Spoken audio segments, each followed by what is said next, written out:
ที่อยู่ในปฏิจจสมุปบาทเหตุและปัจจัยทั้งหลายให้สัตว์เวียนว่ายตายเกิดที่เพิ่นว่าอวิชชาเป็นปัจจัยมันเกิดสังขารสังขารเป็นปัจจัยมันเกิดวิญญาณนะแปลเป็นภาษาเฮาเอาง่ายๆเป็นเพราะความไม่รู้ที่ว่าตัวเองเป็นเพราะความไม่รู้ว่าตัวเองเป็นคนเห็นแก่ตัวจึงเที่ยวเวียนว่ายตายเกิดไปตามกรรมคือการกระทำโดยจิตเจตนาเขาจึงเวียนว่ายตายเกิดเปลี่ยนรูปเปลี่ยนร่างเปลี่ยนภพเปลี่ยนภูมิเป็นไปต่างๆนานาไหลเวียนอยู่ใน31ภพภูมินี่หาทางออกจากวัฏฏะสงสารวงเวียนกงกรรมกงเกวียนวัฏฏะสงสารหาทางออกบ่ได้ถ้าบ่อาศัยธรรมะคือความจริงที่พระพุทธเจ้านำออกมาแสดงแบบจึงว่าแต่ละคนเป็นเพราะความไม่รู้ว่าตัวเองเป็นคนเห็นแก่ตัวจึงเที่ยวเวียนว่ายตายเกิดในวัฏฏะสงสารอันหาที่สุดที่ประมาณไม่ได้หาต้นก็ไม่ได้หาปลายก็บ่มีภาษาบาลีว่าวิชาปัญญาสังขารสังขารปัจจยวิญญาณังวิญญาณปัจจยนามรูปังนามรูปปัจจยสลายตนังสลายตนะปัจจยผัสสะผัสสะปัจจยเวทนาเวทนาปัจจยตัณหาตัณหาปัจจยอุปาทานังอุปาทานปัจจยภวภวะปัจจยชาติชาติชรามรณะโสกปริเทวทุกขโทมนัสสุปายาสาเพราะความไม่รู้ของเรานั่นเองเหตุให้เฮานั้นเวียนว่ายตายเกิดเพราะความไม่รู้ของเฮานั่นเองเหตุให้เฮาเห็นแก่ตัวเพราะความไม่รู้ของเฮานั่นเองที่ทำให้ตัวเองปรารถนาสุขความปรารถนาสุขนี้จึงกระทำกรรมเป็นไปต่างๆนานาสารพัดเพื่อความได้มาซึ่งความสุขความสมหวังแห่งตนฆ่าเอาก็ได้ฆ่าคนก็ได้ฆ่าสัตว์ก็ได้ลักเอาก็ได้ใส่คนเททุบายต่างๆโยนความผิดเพื่อให้ได้มาซึ่งความปรารถนาของตัวเองก็ได้เพราะความพอใจของตัวเองในรูปในรสในกลิ่นในเสียงเรียกว่ากามเมสุมิจฉาจาราเวรมณีนั่นแหละนั่นแหละทั้งว่าเห็นเพราะเฮาบ่รู้เฮาจึงกระทำตามใจของเองใจนี่คือมันจะได้ความสุขเฉพาะตนผู้อื่นจะเป็นอะไรก็ช่างนั่นแหละสรุปเอาโดยไงเฮาทำผิดศีลห้าทั้งหมดเลยเพราะว่าเฮาบ่รู้จักว่าอะไรศีลห้าก็คือลากเงาเข้ามูลทั้งหมดของศีลทั้งปวงพูดถึงศีลก็ดีศีลห้าก็ออกจากศีล10ก็ออกจากศีลห้า227ก็ออกจากศีลห้า311ก็ออกจากศีลห้าแม้กระทั่งว่ากฎหมายต่างๆก็ออกจากศีลห้าออกจากศีลธรรมคุณธรรมนี่เองไม่เป็นเครื่องปกครองประเทศไม่เป็นเครื่องป้องกันหรือเครื่องบังคับทำให้มนุษย์อยู่ร่วมกันได้ก็ออกจากศีลห้านี่กฎหมายยังก็แล้วแต่ก็ออกจากนี้นั่นแหละเป็นเพราะว่าเฮาบ่รู้เด้อถ้าบัดนี้เฮารู้แล้วถ้าเฮารู้แล้วเด้เฮาก็ต้องแก้ไขตัวเองแก้ไขความเห็นตัวเองแก้ไขปรับปรุงเปลี่ยนแปลงความคิดเห็นของเองแก้ตัวได้พิษได้ภัยเข้าใจบ่แก้ตัวได้พิษได้ภัยถ้าแก้ไขได้ทุกอย่างแม้กระทั่งพระนิพพานนั่นแหละปัญญูแล้วเป็นนางทั้งคือบ่มีความเพียรพยายามที่จะพาตนนำตนให้พ้นออกจากการเวียนว่ายตายเกิดให้พ้นออกจากความเห็นผิดที่เขามีมาก่อนทุกคนจึงว่าบำเพ็ญตนเองเรียกว่าบำเพ็ญบารมีบำเพ็ญบารมีแปลว่ากำลังใจ ต้องมีสร้างกำลังใจจากมากจากน้อยไปหามากจนถึงที่สุดว่าเด็ดขาดได้ที่จะทิ้งทุกอย่างในความปรารถนาสุดตนเองทิ้งทุกอย่างในบาทขนาดนั้นแหละแต่จังว่าการสร้างบารมีอันดับต้นแรกเป็นจึงเอาท่านออกก่อนท่านเป็นการให้เห็นความเห็นแก่ตัวของเจ้าของเองนี่เห็นบ่ล่ะเฮาบ่รู้ว่าเฮา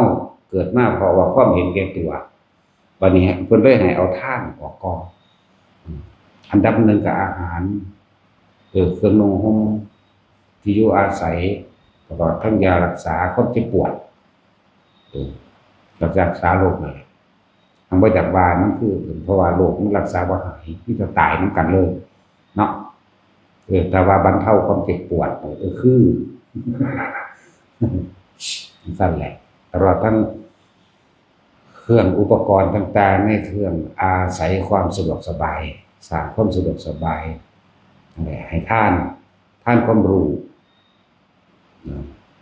ท่านอาชีพอย่างต่างๆบอกอาชีพกับบุคคลผู้อื่นอันเป็นอาชีพสุจริตเพิ่นจึงเอาท่านขึ้นก่อนให้เฮาเห็นความยึดมั่นถือมั่นให้เฮาเห็นความเห็นแก่ตัวของเฮาให้เฮาเห็นความอยากของเฮาเองเด้ว่าเฮาสิ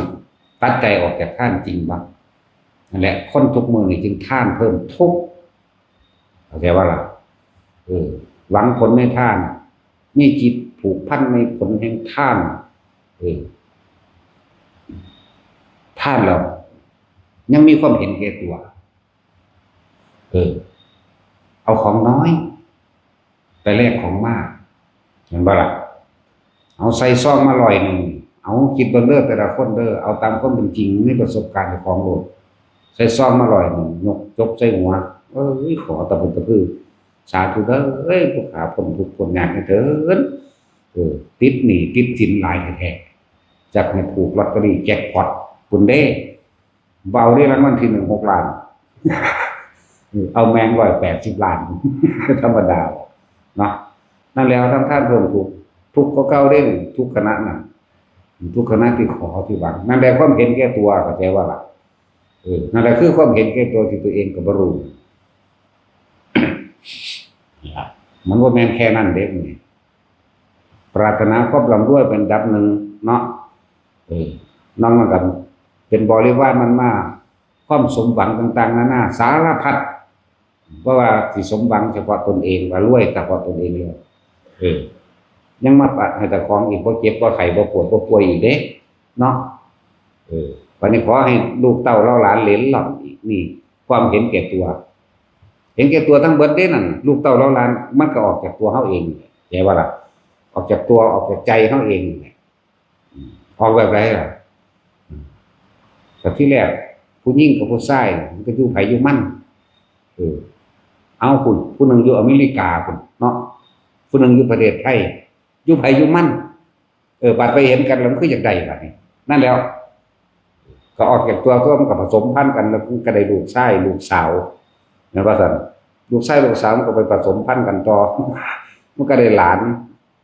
ได้เหลนนั่นไปหันละบัดบ่แม่นก็ขอให้เจ้าของกระจายออกไปตามบริวารเสนามานของเสนามานเด้อมันจักว่าล่ะเรื่องว่าท่านให้ทุกคนนึกเข้ามาเฮาท่านยังเห็นแก่ตัวอยู่เด้แล้วมันบ่แม่นแค่ว่าท่านแลกของท่านเอาหน้าก็มีเนาะท่านเลยยังไปเป็นเจ้าของท่านอีกอย่างหนึ่งเด้อยากให้เพิ่นใส่จังซั่นอยากให้เพิ่นใส่จังซี่นะว่ายังไปกำหนดกฎเกณฑ์ให้เพิ่นใส่แบบนั้นแบบนี้อยู่เนาะก็ซอยค่าน้ำค่าไฟอาจารย์ก่อนอย่างนี้อุ้ยก็สิบ่ใส่แนวอื่นบ่เนาะถ้าค่าน้ำค่าไฟบ่ให้ซื้อกระเบื้องสังกะสีแหน่ถ้าเฮาอยากใส่ซื้อผ้ามันนั่นเด้ซื้อสีดินมันนั่นเด้ซื้อรถซื้อน้ำมันมันนั่นเด้เนาะหลายๆอย่างถ้าอยากซอยเหลือคนทุกคนยากซอยบ่ได้บ่นั่นแหละอันนี้อธิบายให้ฟังว่าบ่ต้องไปกำหนดกฎเกณฑ์ให้เพิ่นใส่ดอก ให้มันขาดออกจากความเห็นแก่ตัวยังเห็นแก่ตัวอยู่ได้นั่นเนาะตันตัวเอาความเห็นของตัวเองออกมาแสดงให้เพิ่นให้เห็นนำให้ทำตามความคิดเห็นของตนนั่นบ่ล่ะโอ้มันละเอียดออกคือหยังนี่ตัวคำว่าเห็นแก่ตัวนั่นแหละเอาเรื่อง ทุกคนมีประสบการณ์การขอมาเบิดไปแหละตั้งแต่บ่ท่านมันก็ยังขอเนาะ สิไปว่าหยังใช้บาตรที่เอาเป็นอาหารก็ขอก็แลกที่เป็นเงินทองก็ขอก็แลกที่เป็นยารักษาโรคก็ขอก็แลกที่เป็นที่อยู่อาศัยร่วมกันในการสร้างกุฏิวิหารศาลาหรือสู่ขี้ดินสงฆ์ธรณีสงฆ์มันบ่ก็ขอก็แลกนะเป็นสันอีหลีได้ล่ะมันก็ขอก็แลกแล้ววันนี้เห็นศาลผู้ตายทั้งใดก็ยังแล่นไปขอเอาซื่อๆบ่ได้ผ่าน เนาะว่าล่ะสั่นแหละทุกคนมีประสบการณ์อันนี้เบิดนั่นเลยยกเว้นแต่ข่อยเด้อบ่ได้เคยขอเด้แต่เกิดมานี่มีแต่พึ่งตนเองล้วนๆเลยบ่ได้มีความคิดว่าสิขอหยังเด้มีแต่ด่า อันเรื่องด่าเทวดาเวลาแดดร้อนด่าอยู่ ร้อนแมงบ่เห็นว่ากูร้อน ด่าอยู่เลยจังซั่นเอาว่าขออะไรมันเป็นอุปนิสัยมาแต่ดั้งเดิมแล้วล่ะแนวมื้อนี้เฮาสั่งสมมันมาสั่งสมความคือเฮาบ่เชื่อว่าสิมีผู้ใดผู้หนึ่งมาดลบันดาลอิหยังให้ได้เลยบางคนก็ขอน้ำโพธิ์ขอน้ำเหงาไม้ต้นไม้ขอน้ำต้นกล้วยนั่นก็ล่ะขอน้ำเฮาฉีข้างขาดนั่นแหละ ก็ปีนท่อนขึ้นมันก็เป็นไล่เอาปองแป่งๆแล้วก็ไปว่าเอาเองตีเอาเองอีกมีเพิ่นขอน้ำเพิ่นเทศเรื่องนั้นเรื่องนี้เพิ่นเว้าเป็นตัวเลขก็เป็นไปตีเป็นเลขเป็นหยังไปขอไปเลยได้บัดเนาะโหบ่ธรรมดาเด้การขอต่างๆขอน้ำพระนี่แต่เพิ่นจะเอาไสมาให้ยังถ้าจะให้มาสร้างให้ก็บอกเลขที่หลังสิมาสร้างให้พุ่นน่ะเอาถ้ากูฮู้กูก็ซื้อเอาเองตัวกูสิไปบอกมึงเฮ็ดหยังเนาะกูก็ย้านผู้อื่นได้หลายกว่ากู แต่แน่จริงบอกมาโลด6โตบางคนก็3โตถือเลขที่มือมาสร้างให้ดอกว่าซั่นบัดเอ้ยเบิ่งดูความเห็นแก่ตัวมันยังสิมาเอานำเฮามาสร้างให้เฮากันนะนั่นแหละเยอะแยะเด้อหลายคนก็เคยเป็นพร้อมนะและให้ทุกคนหันเข้ามาเบิ่งความรู้สึกนึกคิดของเจ้าของที่เคยผ่านมาโอ้ยคุณแม่นจังซั่นจังซี่ดีถ้ายอมรับผิดแล้วแก้ไขตัวเนาะแก้ไขตนเองแก้ไขจึงจะได้ทุกอย่างเด้อแม้กระทั่งพระนิพพานถูกแก้ตัวได้พิษได้ภัยแต่ว่าแต่พิษภัยต่อไปในภัยภาคหน้าแต่แก้ไขได้ทุกอย่างแม้กระทั่งพระนิพพานเขายังมาแก้เอาธรรมะพุทธเจ้านี่แหละมาแก้ไขตนเองผิดก็ยอมรับก็ปรับปรุงตนเองก็นั่นแหละ คือว่านั่นแหละเพราะว่าเฮาเกิดมานี่เพราะความไม่รู้ว่าตัวเองเห็นแก่ตัวนั่นแหละอวิชชาปัญญาสังขารปัญญาวิญญาณังก็เลยวิญญาณปัญญานามรูปังนั่นแหละเพราะว่าเฮาบ่รู้ที่เฮาเกิดมาแล้วมีความคิดเห็นเป็นไปต่างๆนานาทางบุญมั่งทางบ่แม่นบุญมั่งเป็นความเข้าใจผิดคิดว่าก็ไหลลงเข้าสู่อารมณ์ความรู้สึกนั่นแหละวิญญาณังวิญญาณปัจจยานามรูปังจึงเกิดนามเวทนาสัญญาสังขารขึ้นวิญญาณก็เกิดรูปขึ้นไปต่อไปเพราะความปรารถนานั่นแหละบ่ซั่นจิตเป็นนามกับรูปบัดนี้ออกจากท้องแม่มาแล้วก็เป็นอายตนะเกิดมีตามีหูมีจมูกมีลิ้นมีกายมีใจเป็นเครื่องใส่สำหรับกองการกิเลสเป็นเครื่องใส่สำหรับอารมณ์เป็นเครื่องใส่ในความเห็นแก่ตัวแม่นบ่ล่ะตาหูจมูกลิ้นกายใจนั่นแหละตาเห็นรูปแล้วอันนี้กูบ่มักอันนี้กูมักหูได้ยินแล้วกูสั่งเด้โอ้ยอันนี้ม่วนเด้แน่ตาหูลิ้นกายใจเห็นมั้ยอาจจะนั้นมันเป็นเหตุเป็นปัจจัยเกิดผัสสะเห็นปั๊บสั่งปั๊บเห็นปั๊บมักปั๊บนั่นผัสสะจากรูปรสกลิ่นเสียงสัมผัสทางกายก็ไหลลงในความยินดีในความพอใจกับบ่พอใจนั่นเด้บัดนั่นแหละพระเจ้าเป็นปัจจัยเวทนาบ่ครับเวทนาก็พอใจมั่งไม่พอใจมั่งแล้วเฉยๆมั่งก็เฉยๆอยากหายากอยู่เลยเนาะมันเป็นเวทนาซะ ถ้ามันพอใจเด้มันก็ไปทั้งตัวบ่พอใจเอาไว้ก่อนหรือมันก็เกิดจากความพอใจนั่นแหละเฮาจังดิ้นรนขวนขวายในขณะที่ดิ้นรนขวนขวายบ่เป็นไปดังใจที่ตัวเองวางแผนไว้บ่พอใจก็เกิดขึ้นในคนผู้เดียวนี่แหละเอามักผู้สาวผู้เดียวนี่ล่ะไปจีบมื้อนั้นเว้าดีๆก็พอใจเมื่อเว้าบ่ดีก็บ่พอใจเด้โอ้สั่งกูละเนาะนี่แต่ก็เพราะว่าความพอใจนั่นเด้เนาะแล้วจังซั่นแล้วที่สิซื่อๆเฉยๆเนี่ยโอ้ยยาก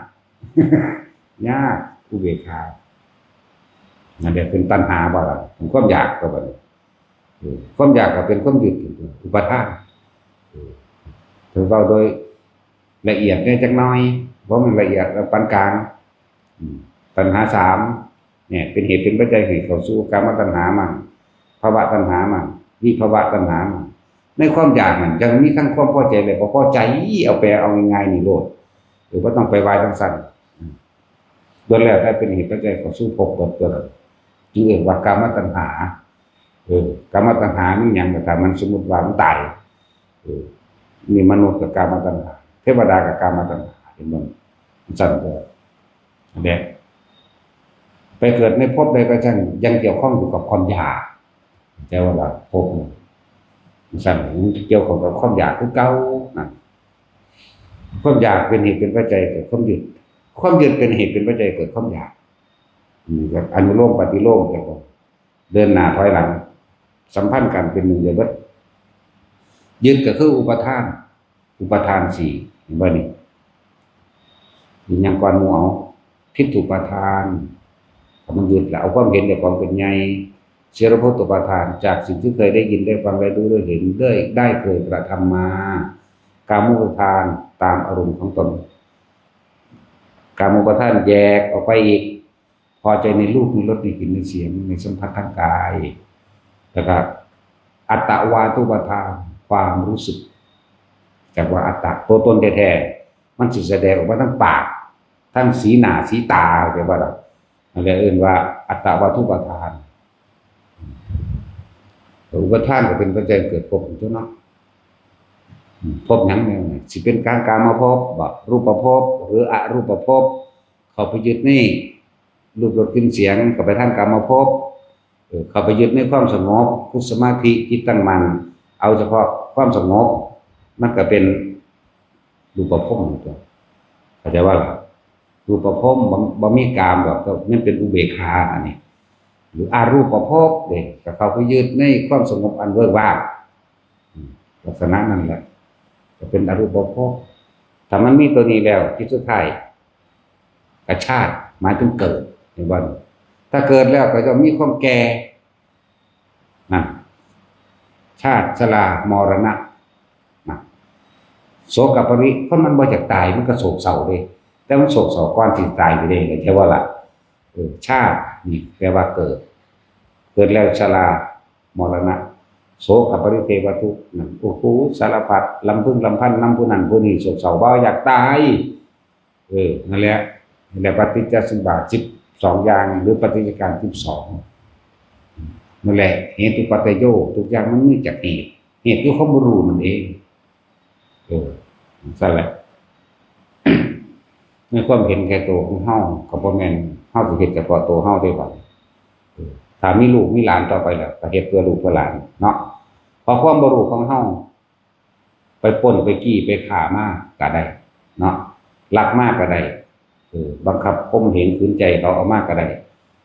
โกหกทำให้ผู้อื่นเสียชีวิตและทรัพย์สินคนเลวเพศตัวใบแม้กระทั่งโยนความผิดให้คนอื่นก็ได้เพื่อให้ได้มาบำรุงเลี้ยงซึ่งอัตตาตัวตนของเจ้าของเองบ่ว่าจะเป็นลูกบ่ว่าจะเป็นเมียผัวผู้หญิงกับผัวลูกเต้าเล่าหลานเลี้ยงหลานแม้กระทั่งญาติพี่น้องผู้เป็นพี่ชายน้องชายพี่สาวน้องสาวก็ว่าไปแม้กระทั่งมารดาบิดาในขั้นต่อไปวันนี้เฮาสิยกมาเอาเฉพาะถ้าเราเป็นมารดาบิดาไปแล้วเฮ็ดเพื่อลูกเพื่อเต้าโดยความบ่รู้นั่นบ่ล่ะฆ่าก็ฆ่ายังน้อยก็ฆ่าสัตว์มาปั่นกันกินนั่นว่าในภาษาก็ฆ่าคนก็ดีลักนี่สารพัดลักได้จังซั่นก็เฮ็ดผิดมาเบิดอันนี้จึงเป็นกรรมเกี่ยวกันบางทีมันก็มีความผิดจับได้ จริงๆมันก็ผิดอยู่แล้วมันให้ใจบัดนี้ก็เลยซอยเหลือกันได้บัดนี้เพื่อที่จะยกให้ตัวเองพ้นจากความผิดที่ตัวเองกระทำเห็นบ่ได้เกิดความสมรู้ร่วมคิดกันระหว่างพ่อแม่ลูกญาติพี่น้องพ่อแม่ลูกญาติพี่น้องต่างๆสมรู้ร่วมคิดกันนั่นแหละกรรมมันเลยเกี่ยวกันเข้าใจว่าล่ะนี่แหละคำว่าเรามีกรรมเป็นเผ่าพันธุ์เรามีกรรมเป็นทายาทเผ่าพันธุ์คือการกระทำร่วมกันด้วยจิตเจตนาสมรู้ร่วมคิดซึ่งกันและกันเมื่อสมรู้ร่วมคิดกันกรรมมันตกแล้วมันสำเร็จแล้วเป็นทายาทก็คือสิ่งที่ตัวเองทำไว้นั่นแหละเฮาต้องเป็นผู้รับมันเองเด้บ่แม่นพอเฮ็ดไว้ลูกรับดอกเข้าใจบ่นี่บ่แม่นแบบนั้นแต่สิ่งที่ตัวเองทำเอาไว้นั่นแหละก็ต้องได้รับผลของกรรมนั่นสืบไปใช่บ่ล่ะนั่นแหละตอนนี้ถ้าเฮาระลึกนึกถึงบางตอนที่พ่อแม่เฮาหาเลี้ยงพวกเฮาเขาจะก็ไปฆ่ามากกว่านี้ไปลักมากกว่านี้คนจี้มากกว่านี้เพื่อเลี้ยงลูกเลี้ยงหลานเนาะเลี้ยงลูกเต้าเล่าหลานสารพัดและจุนเจือญาติพี่น้องต่อไปฆ่าก็ได้ลักก็ได้เป็นว่าลักษณะนั้นข่มเหงขืนใจผู้อื่นเอามากก็ได้โกหกทำให้เขาเสียชีวิตทรัพย์สินเพื่อให้ได้มาบำรุงเลี้ยงในครอบครัวของตนก็ได้เมาผู้อื่นเพื่อให้เกิดความหลงผิดเห็นคอยไปกับตนยกสมบัติให้ตนก็มีเด้เรียกว่าสุราเมรยะนั่นแหละม่อมเราเอาม่อมยาวก็มีเด้ว่าล่ะคือเฮาเห็นอยู่นี่แหละจังซั่นว่ามันไปกินเหล้าเมายาเด้เลี้ยงเขาเพื่อให้ได้มาซึ่งประโยชน์ตนก็มีนะว่าซั่นคือเขาจัดงานเลี้ยงกันจังซั่นจังซี่ก็เพื่อสิให้เขาเฮ็ดประโยชน์ให้นั่นแหละก็มีแหละคือว่าสุราเมรยมัชฌะผิดมาทั้งหมดเลยแต่ที่พูดถึงในเรื่องของคำว่าแต่ก่อนเราไม่รู้แต่ก่อนเฮาบ่ฮู้หรือว่าเฮาเป็นคนเห็นแก่ตัวแล้วเฮาก็บ่ฮู้มันก็เฮาเอาตัวเองนี่เป็นพ่อเป็นแม่มาแล้วเฮาก็เห็นแก่ตัวเพื่อที่จะนำมาเลี้ยงซึ่งลูกอันบ่บัดนี้ตอนนี้เฮาเป็นพ่อเป็นแม่แล้วเฮามาคิดถึงพ่อแม่เฮาก็แบบนี้แหละบางอย่างก็ผิดพลาดไปแล้วอันนี้สิเว้าในแง่ของความกตัญญูสำหรับบุคคลผู้ต้องการทดแทนบุญคุณมารดาบิดาเด้อเพิ่นก็มีความรักความปรารถนาหวังดีกับลูกนี่เพิ่นถึงเฮ็ดแบบนั้นมาเหมือนกันแต่ว่าของบางอย่างมันก็ผิดพลาดไปแล้วพ่อแม่เฮาอาจจะตกในนรกมกใหม่อาจจะเป็นเปรตอาจจะเป็นเดรัจฉานเนาะอาจจะถ้าผู้เพิ่นเป็นเทวดาอินพรหมไปก็ดีแต่สำหรับบุคคลผู้อยากตอบบุญแทนคุณของมารดาบิดาเลยว่าเฮาบ่อาจสามารถสิไปแก้ไขต้นเหตุมันได้ต้นเหตุมันคือกรรมคือการกระทำของตนเองแต่ว่าโดยเจตนาหลายอะไรอย่างเพิ่นก็หวังให้ได้มาเพื่อเลี้ยงลูกเลี้ยงหลานแต่ว่าล่ะผิดพลาดไปแล้วอาจจะตกนรกไปแล้วสิคนที่ต้องการจะตอบบุญแทนคุณมารดาบิดาก็15ค่ำเดือน7มีแค่ปีละครั้ง15ค่ำเดือน7เป็นวันจุติจิตของพระเจ้าเป็นพุทธาธิษฐานไว้เด้มันธรรมดาเด้เป็นพุทธบารมีเป็นพุทธาธิษฐานกุลบุตรทั้งหลายผู้มีชีวิตสืบไปในภายภาคหน้าถ้าว่าปรารถนาที่จะแทนคุณมารดาและบิดานั้นให้ทำบุญดังพระโมคคัลลาและสารีบุตรเถิดนี่แม้ว่าในการครั้งต่อไปเราตถาคตเข้าสู่อนุปาทิเสสนิพพานไปแล้วบ่มีกายสังขารเป็นผู้นำแต่ว่าพิธีการต่างๆพี่โมคคัลลาสารีบุตรอันเป็นพระพี่ใหญ่พี่ชายของพวกเธอทั้งหลายจากพากระทำนี่อะไรจังว่าเฮาก็ได้แบบแนวอย่างมากสั่นแบบแนวตัวอย่างเฮาจึงกระทำมากและภาษาลิบุตรเป็นผู้ถามในการต่อไปข้างหน้านะกุลบุตรทั้งหลายที่ปรารถนาจะต้องแทนบุญของมารดาบิดาจักได้เหมือนจักได้ดุจดังว่าเหมือนพระพุทธองค์ยังทรงพระชนชีพอยู่หรือไม่พระเจ้าข่าวเป็นเช่นนั้นนั่นแหละจังหวะที่พาเหตุมาเลยแต่ละคน บาดนี้บ่แม่นแค่เฮาได้เฮ็ดให้กับพ่อแม่ในชาตินี้เด้7ชั่วโคตรอย่าลืมด้วยบางคนพ่อแม่สละชีวิตตนเองให้ลูกเข้าใจบ่บ่มันธรรมดาเด้อาจจะเห็นเขาไม่ยิ่งลูกฆ่าลูกแม่แลนหลับลูกปืนแทนก็มีรับลูกดอกธนูแทนก็มีกินยาผิดหรืออาหารที่ไม่รู้ก่อนลูกสักแงะเขาลูกเห็นก็บ่กินก็มีโอ้มันหลายอย่างเด้แหละบอกว่าคุณของมารดาบิดาเนี่ยที่เพิ่นเทียบถ้าจะเทียบโทษหรือเทียบคุณก็เท่ากับพระอรหันต์แต่เมื่อบ่แม่นเทียบอานิสงส์บทบุญดังพระอรหันต์เด้เพิ่นเทียบเพราะว่าหยังอนันตริกรรมเช่นกันบละอนันตริกรรมหาทำลายพระพุทธเจ้าแม่นบ่ตายก็สร้างอนันตริกรรมคือเก่าบุคคลนั้นสูงสุดของจักรวาลและอนันตจักรวาลอนันตจักรภพและมหันตภพพุ่นน่ะบุญคุณของพระพุทธเจ้าบุคคลผู้มีประโยชน์ต่อสัตว์ทั้งหลายไม่มีที่สุดไม่มีประมาณพอแค่ไปทำลายเนี่ยอยากทำลายเบิ่งพอแห้งแล้วเรื่องนั้นจะเรียกคำฆ่าพระอรหันต์นั่นฆ่ามารดาฆ่าบิดาสังฆเพศเป็นสงแตกแยกกันมีหาอย่างสั่นแหละเพิ่นเรียนจนถึงเทียบพุ่นว่า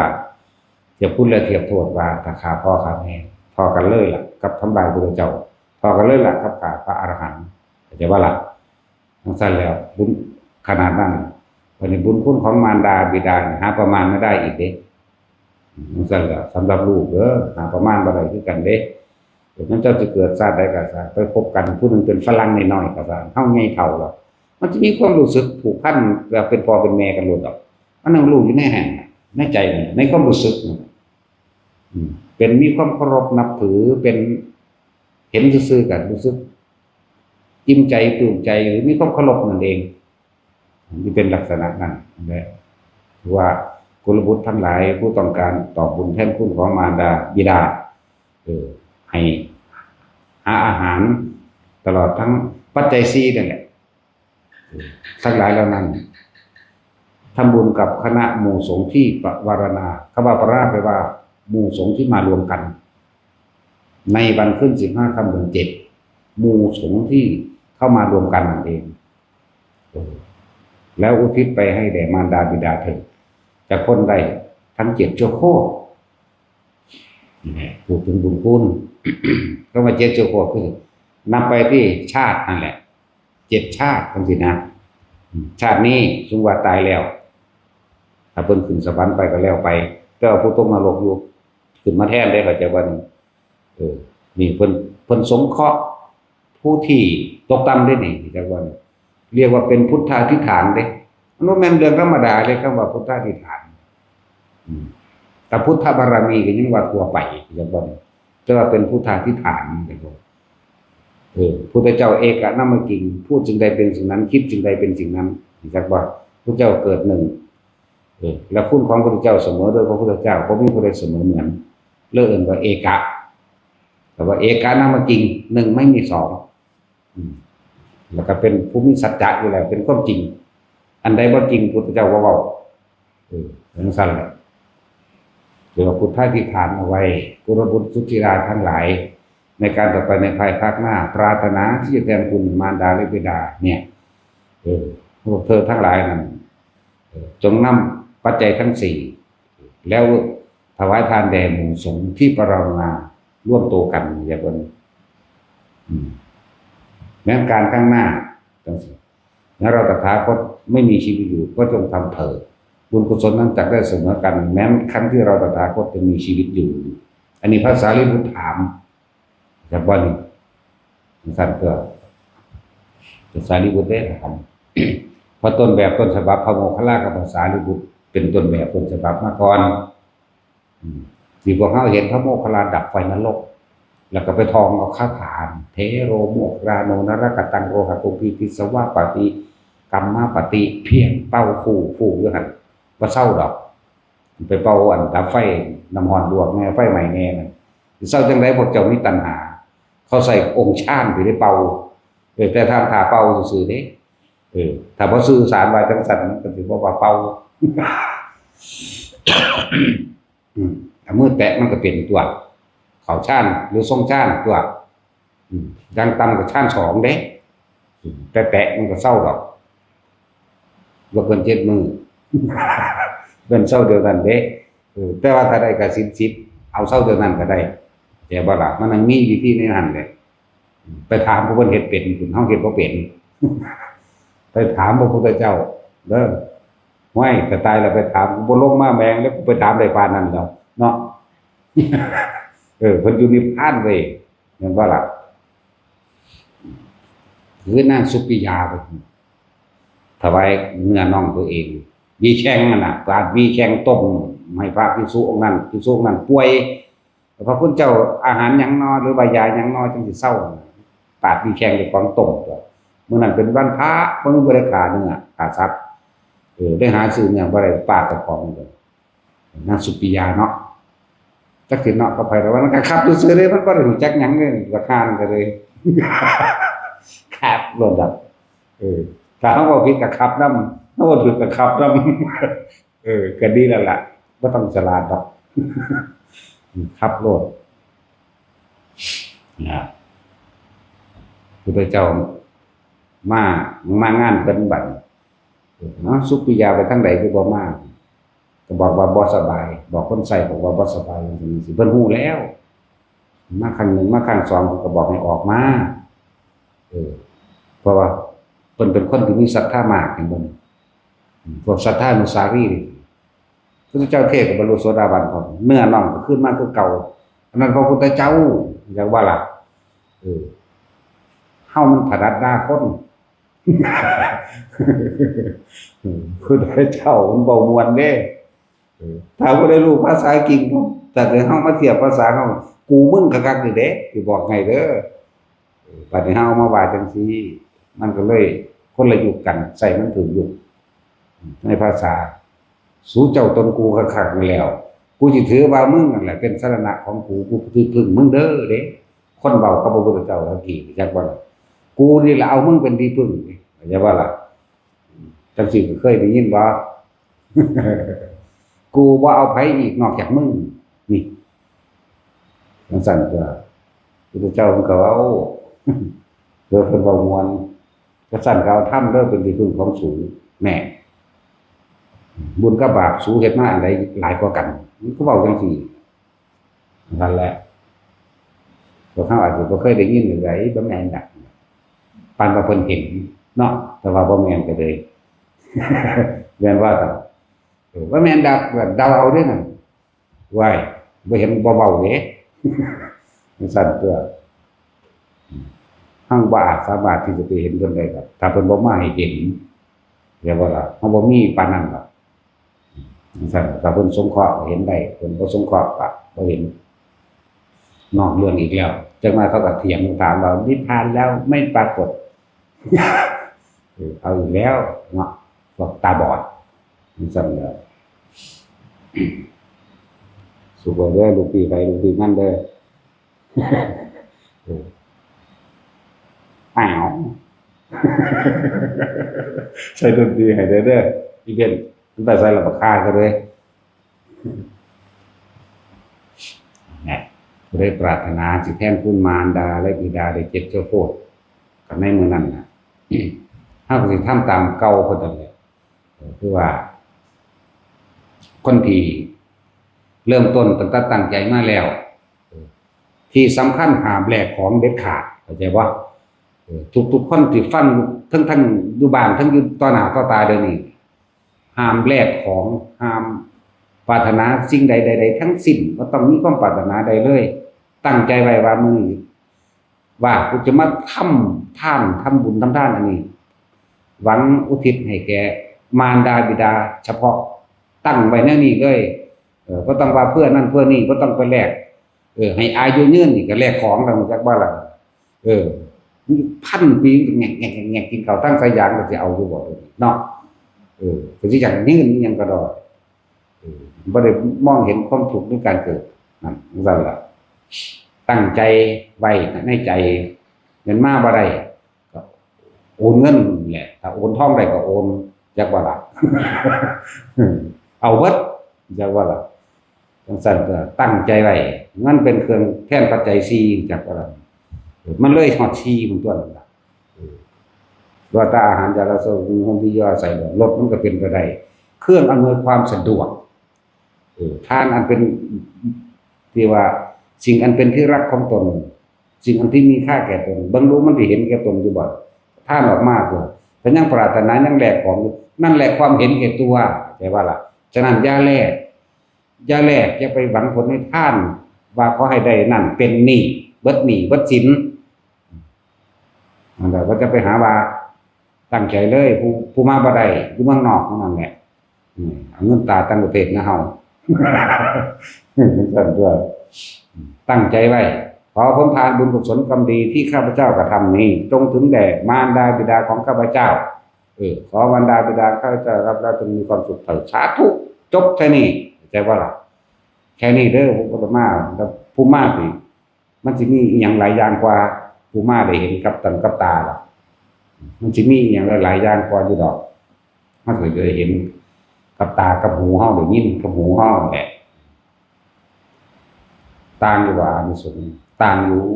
ตอนได้ฟังเทศน์ได้เห็นสดๆเวลามาเห็นพระสงฆ์ของเจ้าหลายๆนี่มันเกิดความปลื้มปิติขึ้นเด้น้ำตาไหลก็มีให้ไปก็มีเด้คนลุกคนพองสยองก้าวซื่ออื่น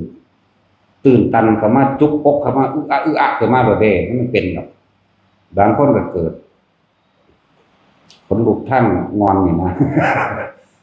เหมือนกับบุตรดังว่ามารดาบิดามาลูบผมลูบหัวแย่ว่าล่ะ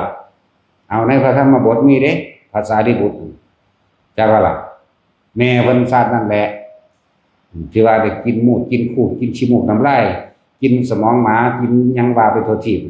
พอได้รับส่วนบุญของลูกก็มาลูบหน้าลูกก็ลูบหัวลูกก็แม่เว้ยมันสิเป็นอีหยังลูกพระอรหันต์ก็หันตัวกับลูกเขาเนาะจังซั่นยังมาลูบน้ำงอนนี่ลูบไหล่ลูบแขนเด้คนมันเจ็บปวดทุกข์ทรมานมานานมันธรรมดามันได้พ้นขึ้นมาล่ะเกิดไปเป็นนางฟ้าผู้สวยผู้งาม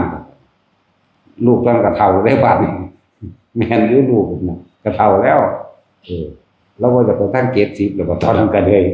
ที่อุทิศให้แม่นั่นน่ะซั่นแล้ว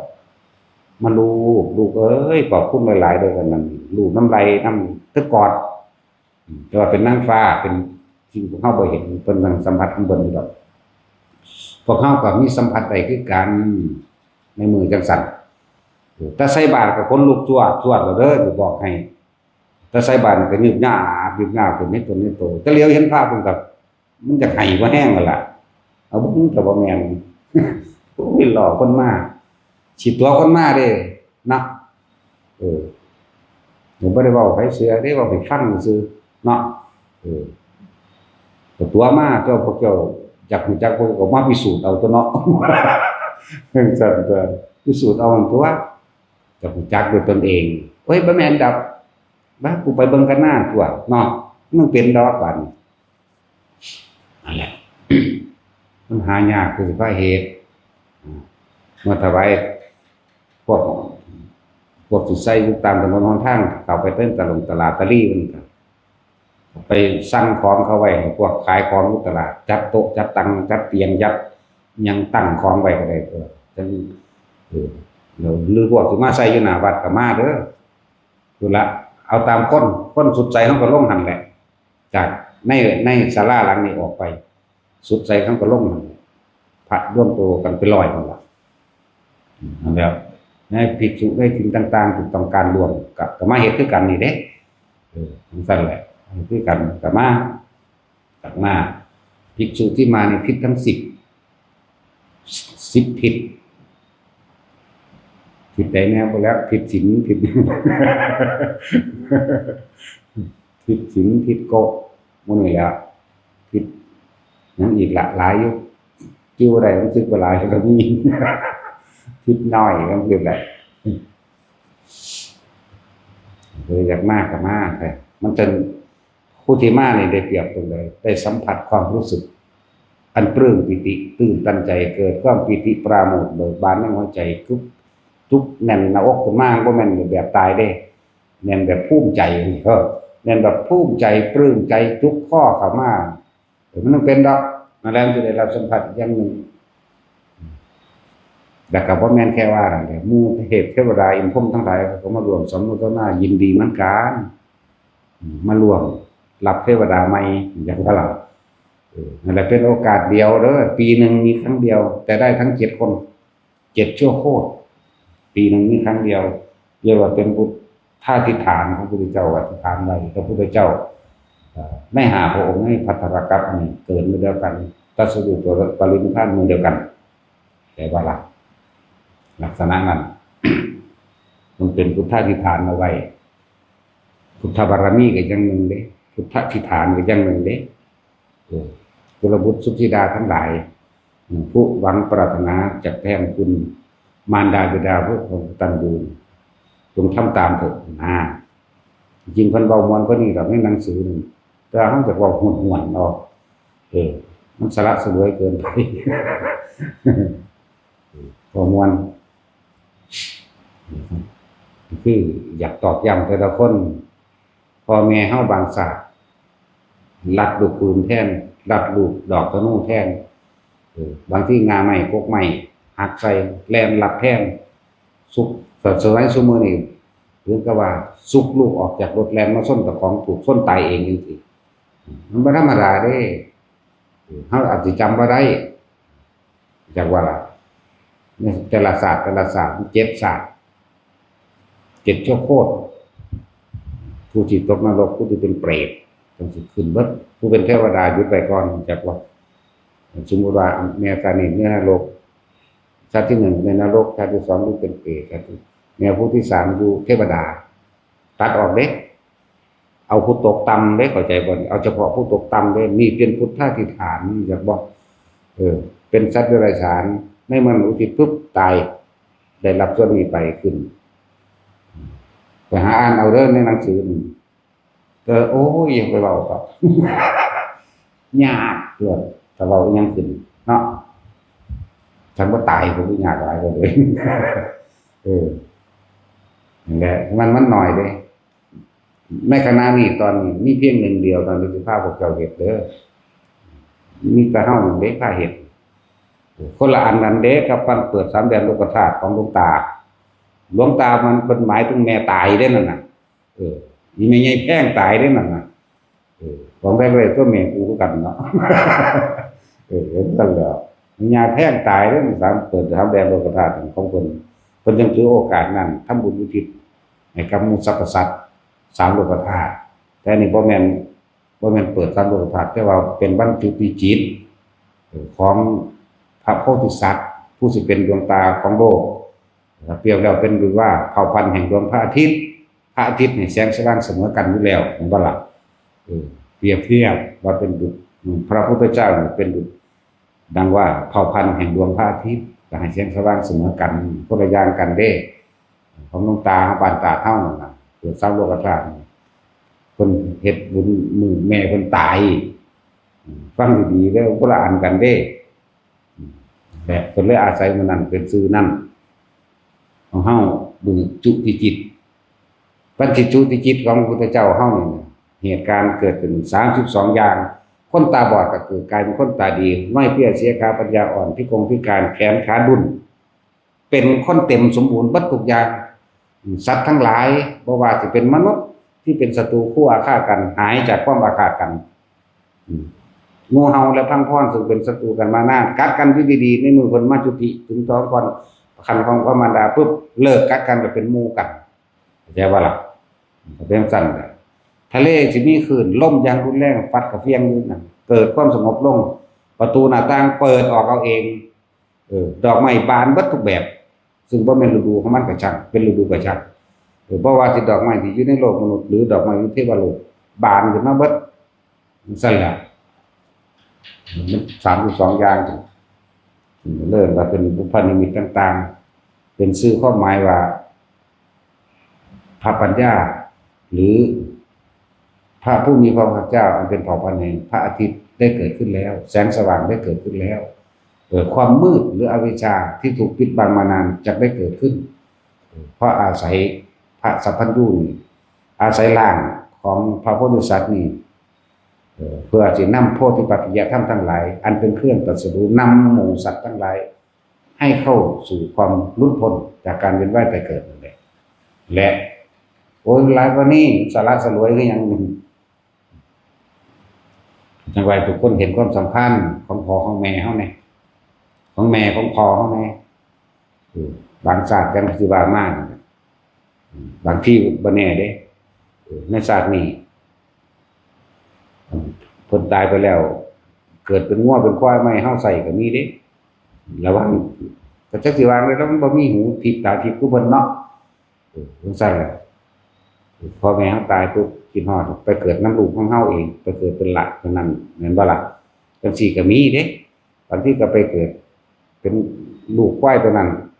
กลับมาให้เฮาใส่ก็มีบางทีก็ไปเกิดเป็นเป็ดเป็นไก่เฮามาฆ่ากินเองก็มีบอกมาแล้วสลดใจว่ะเนาะเวลาปาดข้อไก่ลบผลอย่าเฮ็ดแม่อย่าเฮ็ดแม่ก็มีเด้อสิบอกให้เด้อจังซั่นแหละเป็นความจริงหลายอย่างหลายคนอยู่เด้แต่เฮารู้เฮาเห็นสิไปบอกเขาได้จังได๋เขาบ่ฮู้จักหยังเนาะของเฮาเห็นอยู่น่ะอันนั้นแม่มึงเด้อมึงอย่าเฮ็ดมันก็สิตีปากเฮาติแม่ว่าล่ะแม่มึงเด้อน่ะชาติที่แล้วแม่มึงเป็นห่วงมึงหลายก็บ่ฮู้ว่าเฮ็ดจังเขามันไข่ไก่สั่งไปบอกได้บ่ล่ะบาดแต่จังซั่นก็นั่นแหละฉะนั้นเฮาต้องมีอุเบกขาเราเคยบอกหลายคนแล้วเพราะว่าเฮาเป็นปอบมันมาฆ่าเฮาซ้ำนั่นแล้วมึงปอบมึงจักตัวคนนั้นสิตายเพิ่นสิเป็นจังซั่นสิมึงมากินพะนะปอบมันเป็นจังไดแล้วแต่กินก้อยงัวก้อยควายนี่กินจะเป็นไงอันกินขี้หมาก็ได้กินแล้วแต่คิดดีๆเด้อให้ก็ดีสำคัญพระพุทธเจ้าของเพิ่นยังให้ความสำคัญของแม่เป็นขนาดใดเนาะตั้งแต่เผาพุทธเจ้าเผาก็เผาพร้อมกันเผามือเดียวกันกับแม่มันตายเด้อยู่เบิ่งเด้อคำว่าวันอัฐมีบูชาแต่ว่าพวกเฮาบ่ได้ศึกษาบ่ได้ระลึกลึกซึ้งเข้าไปในคุณค่าของเพิ่นนะพุทธเจ้าแม่ตายอายุ7 มื้อแม่นบ่ก็จังซั่นตัวบัดนี้พุทธเจ้าตายแล้วเวลาไปเผามื้อที่8เผากันบ่เผามื้อเดียวกันกับแม่ตายนั่นคิดพ่อว่าละบาดแน่จังซั่นบ่คิดพ่อแล้วว่าแม่กูเนาะแต่ว่าเป็นแม่ข่อยเด้ข่อยได้คิดพ่อแล้วก็ว่าจังซั่นแล้วพุทธเจ้ามันเป็นลูกกำพร้าเด้อกำพร้าแม่แล้วก็ว่าเพิ่นก็เป็นพุทธอธิษฐานไว้ด้วยกันนี่แหละให้เป็นแบบนี้แหละพุทธเจ้าตายตามทั้งใดสิเผาเพิ่นเลยเนาะแต่ว่าเทวดาบ่ให้เผาจุดไฟจังได๋ก็จุดบ่ได้ล่อพระเทระผู้ใหญ่ซะก่อนคือล่อพระมหากัสสปะอีกอย่างนึงเทวดาบ่ทันให้เผานั่นซั่นต้องรอพระกัสสปะพระกัสสปะมาแล้วเวียนรอบซะก่อนเวียนรอบ3 รอบเพิ่นก็อธิษฐานของเพิ่นเองคือว่ากระดูกหม่องใดเนาะสิให้ผู้ฆ่าเอาไปประดิษฐานไว้นครพนมก็พุดออกมาเองใส่ฝ่ามือเพิ่นเองดอกพระบรมสารีริกธาตุกระดูกส่วนหน้าอกหรือพนมไปว่าหน้าอกเข้าใจบ่ล่ะนี่คือเฮาพนมมือระหว่างกลางหน้าอกนี่มันเลื่อนนครพนมนครนี้ประดิษฐานกระดูกหน้าอกนั่นแหละหลังจากนั้นเวียนรอบนั้นมีเรียบร้อยแล้วไฟก็ติดเองเลยจิตตกาธานลุกปุ๊บขึ้นมาเลยจากบ่จิตตกาธานคือหยังกองฟ้อนนั่นแหละพอภาษานั้นมันม่วนเนาะ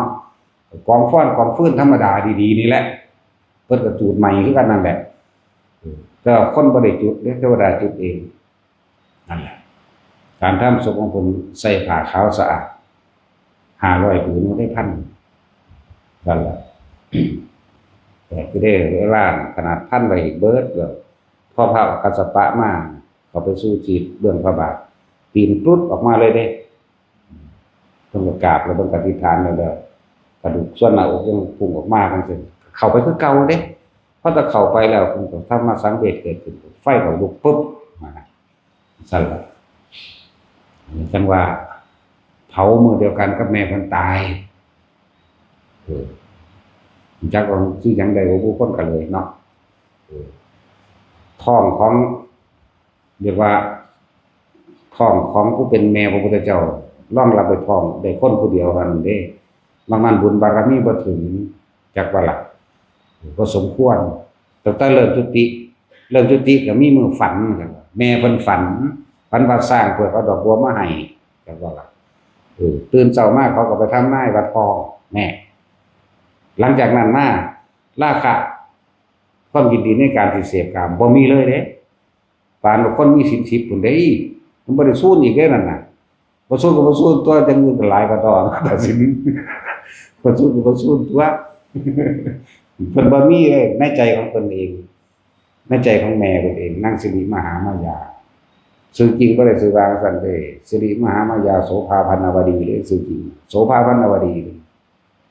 เป็นผู้มีผิวพรรณอันงามจักบ่ล่ะเจ้าพุทธเจ้าใส่ชื่อให้ว่าสิริมหามายาสิรินี่คือเรียกว่าความอีหยังที่มันสูงสุดนะประเสริฐสูงสุดหรือยังที่ว่าความดีอันสูงสุดนะเพิ่นเลยถือความดีหล่อเพิ่นปรารถนาจะเป็นแม่พระเจ้าหาพระองค์ผู้จังสิเก่งกว่าหมู่ยอดกว่าหมู่ก็ใจว่าล่ะซะเลยว่าสิริมหาใหญ่ถูกมารยาแห่งความดีเนี่ยหล่อทำให้ทุกข์ทรมานอยู่สั่นทรมานก็เกิดไหมเนาะนั่นสั่นแล้วก็เลยสิริมหามายาพระเจ้าได้ตั้งชื่อให้แม่เพิ่นเองผู้มีความดีอันเป็นเครื่องหล่อลวงที่เพิ่นว่าติดดีน่ะเลิกยากเนาะติดดีเลิกยากภาษาเฮาว่ายังไง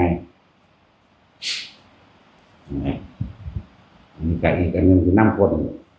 บ่แม่นน้ำข้นหรอกมันอยากเบามันก็เบาขึ้นมาเอาเองดอกก็เบาขึ้นมาพระเจ้าเผามือเดียวกันกับแม่เพิ่นตายเดียวกัน7 มื้อเวลาเพิ่นขึ้นไปสดใส่การน้ำนมเพิ่นเอาธรรมอันสูงสุดเด้อ 44,000 พระธรรมขันธ์คืออภิธรรม7คัมภีร์นั่นแหละบ่ได้แสดงในโลกมนุษย์เด้ออย่าเข้าใจว่าอยู่แสดงโลกมนุษย์แล้วพระอรหันตสาวกทั้งเบิดบ่มีผู้ใดแตกฉานใดบ่แม่นพุทธวิสัยเป็นพุทธวิสัยของพระพุทธเจ้าประเภทเดียวเท่านั้นสิแตกฉานในอภิธรรม7คัมภีร์แสดงอยู่บุแสดงยังพระธรรมสันทินี15 วันบรรลุอรหันต์เท่านี้โสดาเท่านี้สกิทาคาเท่านี้อนาคาเท่านี้เด้แสดงพระปุคราบัญญัติบรรลุเท่านี้แสดงเท่านี้ก็ไล่ไปเด้นั่นแหละจังว่าพวกเฮาที่ว่าเป็นหยังคือผ้าสวดมนต์บทนั้นบทนี้เอาไว้เรียกว่าสุตตะสั่งสมคำสอนของพระพุทธเจ้าได้สุตตะเพื่อให้เกิดฝังแน่นอยู่ในจิตใจมัยยะเป็นยาแม้นเฮาบ่ได้ศาสตร์นี้เฮาก็อาศัยธรรมะหรือพระปัญญาของพระพุทธเจ้าอาจจะต่อข้างบนข้างหน้าไปได้เลยแต่ว่าพาเฮ็ดจังซี่พวกเจ้าบ่ได้ตอนนี้จื้อจำบทธรรมบทใดบทหนึ่งไปเกิดเป็นเทวดาระลึกใครควรทำโดยตนเองก็บรรลุได้เข้าใจว่าล่ะแม้นบรรลุบ่ได้ก็อาจเลื่อนขั้นขึ้นไปข้างบนได้บางที่กับเทวดาคุยกันเองสนทนาธรรมตามการวันสนทนาธรรมตามการธรรมะสวรรค์สนทนาธรรมตามการคือบอกเฮาคุยกันเรื่องธรรมะบรรลุได้คนคุยกันกับบรรลุได้เข้าใจว่าล่ะนั่นสั่นแหละได้ดวงตาเห็นธรรมก็ว่าบรรลุได้ก็ว่าแล้วแต่เนี่ยอันดับ3มีพระผู้ทรงฤทธิ์ขึ้นไปแสดงธรรมครับว่าล่ะมีเด้พระผู้ทรงฤทธิ์ทรงเดชทั้งคนทรงอิทธิคุณปัญญาคุณมันนั่นแหละขึ้นไปแสดงธรรมข้างบนบรรลุได้ทั้งสั้นแล้วมันเป็นตัวทองเอาคือยังไงเด้ตอนนี้เขาอาจจะทองบ่เข้าใจในภาษาแต่ภาษาใจตายแล้วมันเข้าใจเด้เข้าใจสัตว์ก็ยังรู้ภาษาว่าล่ะแล้วต้องไหว้ทุกคนจะขี้ข้านให้ขยันมาทำวัดพอคำว่าทำวัดของเฮาคือการแสดงธรรมของพระพุทธเจ้าอาศัยเฮาเป็นกระบอกเสียงอีกเพิ่นว่าธรรมะทั้งหลายเฮาบ่รจนาเองเป็นดอกเฮาบ่อาจเขียนเฮาบ่อาจรู้ตนเองดอกเฮาอาศัยพระปัญญาของพระพุทธเจ้าเฮาอาศัยความรู้ของเพิ่นให้ขยันสวดขยันท่อง มันก็คล่องปากขึ้นใจเมื่อมันคล่องปากขึ้นใจแม้นบ่รู้ภาษากะสร้างมันต้องสิรู้ดอกตนต่อไปตายซะก่อน แต่ว่าท่องปากแล้วก็ขึ้นใจพร้อมแล้วเฮาคือบ่ทำความรู้แจ้งแทงตลอดด้วยความเห็นเป็นอดีหมายถึงรู้ความหมายในคำที่พระองค์ทรงสอนเป็นอย่างดีแน่มันก็ได้เปรียบ2อย่างก็ตอนนี้เฮาก็รู้แล้วใกล้ควรตามคำสอนของเพิ่นหนังสือทุกเล่มเฮาก็แปลให้คักปานนั้นตัวแม่นบ่ล่ะแปลโอวาทปาติโมกข์มันเฮาแปลเต็มเด้สิบอกแปลเต็มๆเลยเด้เพิ่นให้อยู่โดยชาติทรงชาติแบบนั้นทรงชาติแบบนี้นี่ว่าซั่นก็อ่านเบิ่งแปลนะครับแปลมันนั่นให้เป็นเครื่องอยู่เป็นวิหารธรรมเด้แม่ว่าซั่นวิปัสสนาวิจารณังอุปสมะอัจจตังสัมปัสสะปนังเจกโสเอโกติภาวาอภิตารังอภิเชรังวิเวกจัมปิติสุขังปัตตมังชานังอุปสัมปจาวิหารตินั่นวิหารติอันเป็นเครื่องอยู่วิหารน่ะวิหารกับวิหารติปีกยายังละบัดนี้ต่อไปก็บางองค์ก็อยู่ในชั้นที่1บางองค์ก็อยู่ในที่2บางองค์ที่3บางองค์ก็ที่4เพิ่นสอนส่วนมากก็แค่4นึงดอกจักบ่ล่ะอันพวกนั้นคือพวกเขาเจ้าได้มาแต่เก่าก่อนดอกพวกอรูปชาตินั้นใด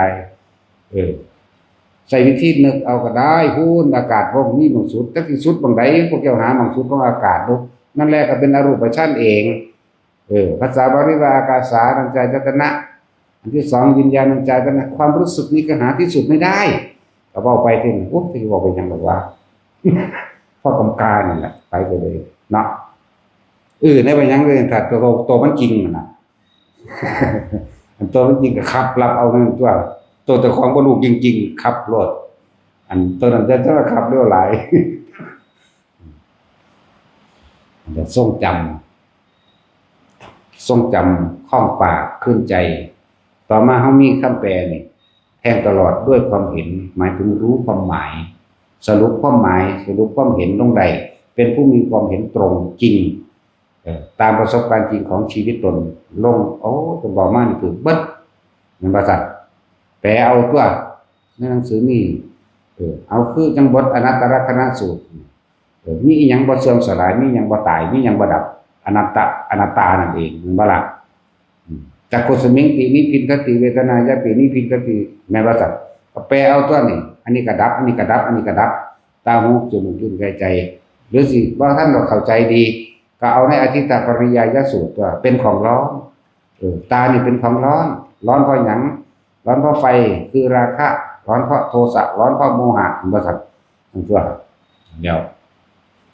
ราคะกินาโทสะกินาโมหะกินาแม่ว่าสัตว์แล้วก็พากันแปลเอานี่โอ้ยมันสำคัญแล้วล่ะเพราะต้องเรียนรู้มากก็ได้ดอกธรรมจักรปวัตนสูตรก็บ่ต้องไปแปลเอาฮอดอันภูมิมานังเทวนังสัตตังสวาจาตุมหาราชิกาเทวาสัทธามนุษย์สาเวตุงวหันตวาไปก็ได้อันนี้เพิ่นรจนาแต่งต่อซื่อๆเด้แต่ว่าก็เป็นจริงดังนั้นเป็นจริงอยู่แต่บอกหมายถึงพระอรหันตสาวกหรือพระพุทธเจ้าอาจจะเปิดให้เสียงการแสดงธรรมแห่งเราตถาคตดังขึ้นไปสู่อากาศเทวดาทั้งหลายมีจาตุมมหาราชิกาเป็นต้นเมื่อพวกเทวดาสัญจาตุมได้ฟังแล้วก็ส่วงสองสาธุการเสียงดังกระหึ่มขึ้นไปสู่ดาวดึงส์เสียงดังกระหึ่มขึ้นไปสู่ยามาดังขึ้นไปสู่ดุสิตดิมมาปรานิมดังขึ้นไปสู่พรหมโลกถึง16ชั้นนั่นแหละบ่ถ้าว่าดังขึ้นไปถึงอรูปภพก็ดังแต่ว่าเขาบ่มีหูอรูปภพมันบ่มีหูหรอกพวกนั้นมันสิงอยู่ซื่อๆดอกอรูปภพอายุมันยืน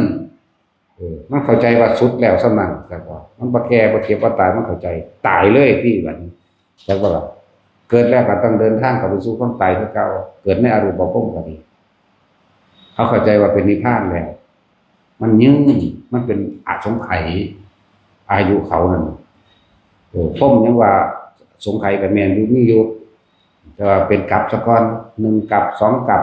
4กลับ8กลับ6กลับไล่ไปจนถึง16กลับถึง1อสงไขยก็ว่าไปไว้แต่มันฮ้อนนั่นอนาคามีสุทธวาสหาสั้นเลยตอนใดก็ทางแม่มันน่ากูบ่มาเกิดแล้วเนาะเท่าใดก็ตามเด้บัดนี้มันบ่มาแล้วแม่มันบ่มีตัณหาราคะให้มาแล้วแม่มันบ่มีความยินดีพอใจในรูปรสกลิ่นเสียงบ่ได้นั่นน่ะนั่นแหละ บางองค์นี่อุปหัจจปรินิพพายีจังซี่คือว่าสิ้นก่อนหมดอายุของพรหมชั้นนั้นจากว่าล่ะนั่นแหละเจ้าสิเว้าอีหยังคือว่านั่นแหละแต่ชื่อเจ้าทองได้จักอันบ่เด้อนี่สิว่ามานี่โอ้ยบักอามนั่นซั่นแหล้วปานนั้นกลุ่มแปรเขาฟังว่าซั่นอยากจะผิดเนาะอุทันคโตโสอุปหัจจปริภายีย้านตะผิดเนาะแล้วบางผู้ฟังบ่จักหยังสุงลึงนั่นแหละ